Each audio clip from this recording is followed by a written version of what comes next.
Welcome back, focused learners. Okay, so today we're diving into another explainer, and we're looking at something just absolutely profound. You know, when we usually think about ancient texts, we kind of just picture them as boring rule books, right? Or maybe dusty historical records. But the source material we're digging into today, the Shiva Purana, presents a totally different, radically awesome idea.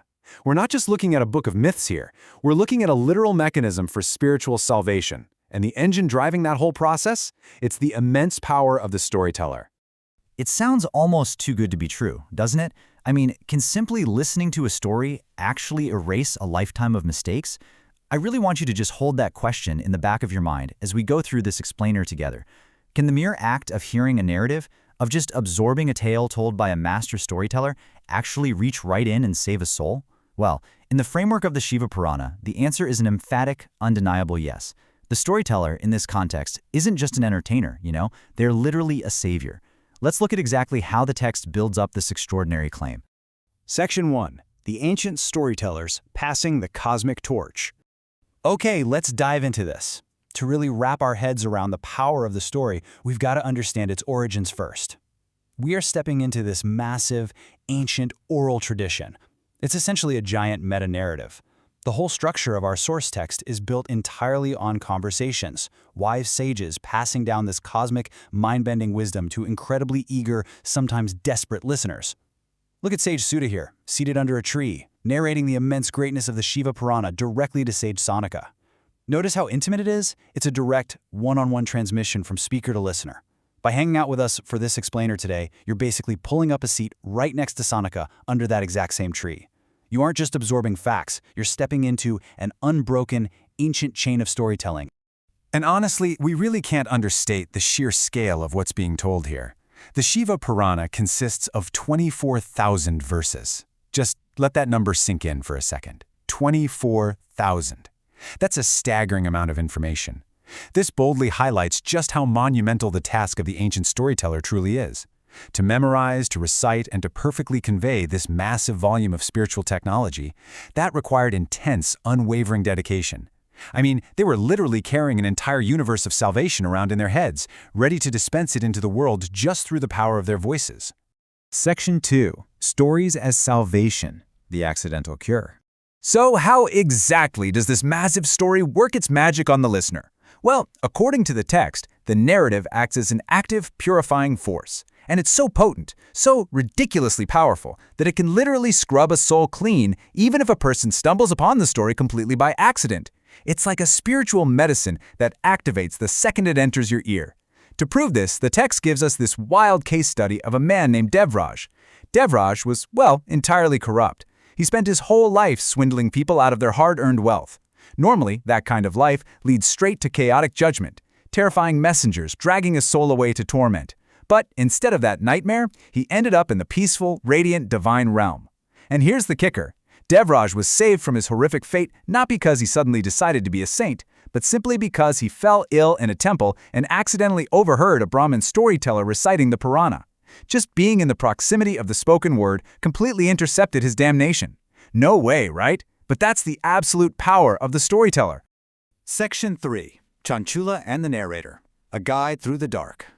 If accidental listening can do all that, what happens when someone actually repents and actively seeks out the story? This takes us into a much deeper dive into the transformative power of the storyteller, specifically focusing on the fascinating and honestly super emotional journey of a woman named Chanchula. Now, what's really interesting about this slide is the profound psychological state it captures. Chanchula has fully realized the gravity of her past mistakes, and she is absolutely terrified of the afterlife. I mean, she is deeply repentant, practically trembling with fear. And right across from her sits the Brahmin storyteller. He doesn't offer her any magic potions or super complex rituals. No, he offers her the narrative. Through his compassionate, deliberate narration of the Shiva Purana, he guides her all the way from sheer terror to ultimate peace and enlightenment. In this moment, the storyteller becomes her ultimate spiritual guide.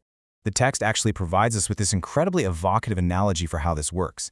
It says, just as a mirror becomes clean when wiped, similarly, the mind becomes extremely pure by the story of the Shiva Purana. So, the story itself isn't just passive information, it's an action.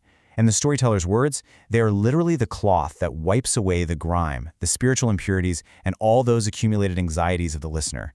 It essentially polishes the mind so that its true, clear nature can reflect perfectly once again. Section 4. Redeeming a ghost, the ultimate test of the tale. But wait, because the source text escalates the stakes even further. It asks, okay, what if the listener isn't an accidentally sick man or a repentant living woman? What happens when the listener isn't even a living human anymore, but a lost, monstrous spirit? I mean, can the storyteller reach beyond the grave? It turns out, absolutely. The text lays out this exact step-by-step mechanical process for redeeming a spirit, specifically Chenchula's fallen husband, Binduga. Step 1. Binduga's past sins turn him into a horrifying ghoul, a pishacha, suffering immensely. Step 2. A specialized divine storyteller is deployed to the scene. Step 3. The Purana is formally recited directly to the monster. And Step 4. The soul is instantly purified. He transforms right from a monster into a divine being, completely liberated. And this brilliantly illustrates Tumburu, a divine Gandharva, who was deployed by the goddess Parvati herself for this specific rescue mission. Notice that he isn't fighting the ghoul with swords or weapons. Not at all. He just sits peacefully with his veena, a stringed musical instrument. The text specifies that he actually binds the monstrous ghoul so it has no choice but to listen.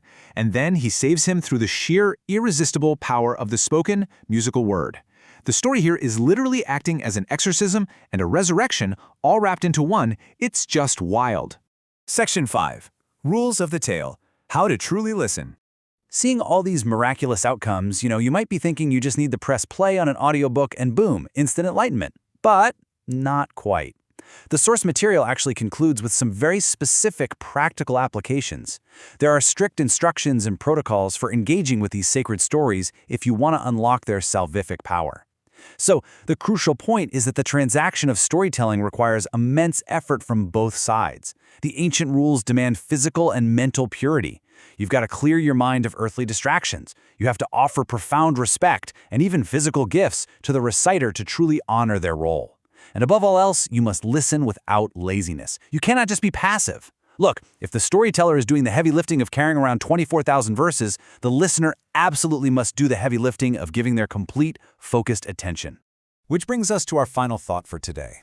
The Shiva Purana teaches us that a story holds the power to bend reality, to literally empty hells and to elevate the soul, but only if it meets a prepared mind. Think about how we consume information today, right? We're constantly distracted, endlessly scrolling, just passively letting audio wash over us while we do 10 other things. The ancient texts challenge us to do better than that.